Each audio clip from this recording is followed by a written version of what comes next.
Nung kailan nga lang ay lumabas na yung balita na maglalaro na nga si Mike Phillips sa B-League sa Japan. Samot-sari nga yung mga reaction, no? May mga nagsasabi na okay lang yan, hayaan natin yung bata na kumita, pero may mga nagsasabi din na parang nagamit na naman yung gilas kasi parang ito rin yung nangyari nung kay Quentin Milor Brown. Ang nangyayari parang taon-taon na lang nawawalan tayo ng mga talented players na pwede sana maglaro para sa PBA na napupunta lang sa ibang bansa dahil nga sa dahilan na mas maganda yung mga perks, yung allowances, at yung sweldo.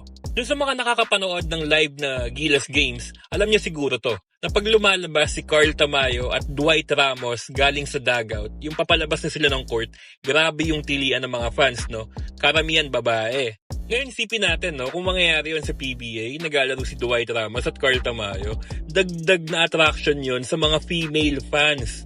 Sana maisip ng PBA yun, no? Isipin din natin, no, kung si AJ Edu naglalaro din sa PBA. Grabe yun, no? Ang dami nitong papahirapan. Pero yung positive side, maraming gagaling na big man. Maraming magbe-benefit. Bakit? Kasi masasanay sila sa ganong kagaling na big man. Hindi yung parang nangyayari ngayon na parang si Justin Arana at Junior Fajardo lang yung laging pinag-uusapan na big man sa PBA. Isa rin nakakapanghinayang dahil pwede rin itong tumulong na magtaas ng antas ng laro sa PBA ay itong si SJ Belangel na kinoconsider ngayon sa KBL na isa sa mga pinakamagaling na point guard sa KBL. Isa nga si SJ Belangel sa mga pinakamagaling umiscore na point guard ngayon sa KBL. At sa ilang season niya sa KBL, 13 to 15 points ang ina-average nito. Sobrang galing ng bata na to na, ayun, nasa KBL ngayon. Isa rin sanang pwedeng humatak ng mga fans, no? Itong si Lebron Lopez na nasa B-League ngayon na makakadagdag ng excitement at athleticism sa liga.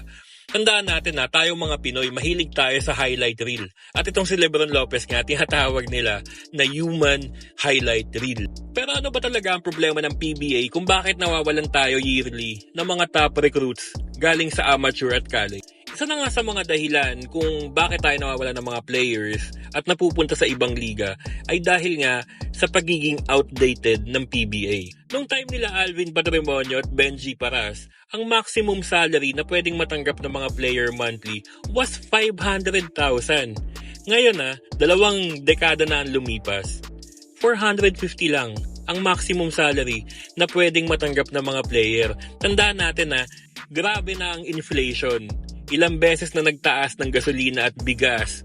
Tapos, ibababa mo pa yung sweldo ng mga player.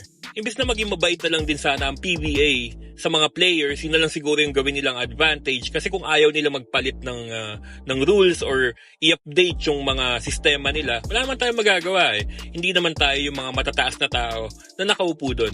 Kaso dapat, maging mabait na lang sila sa mga players.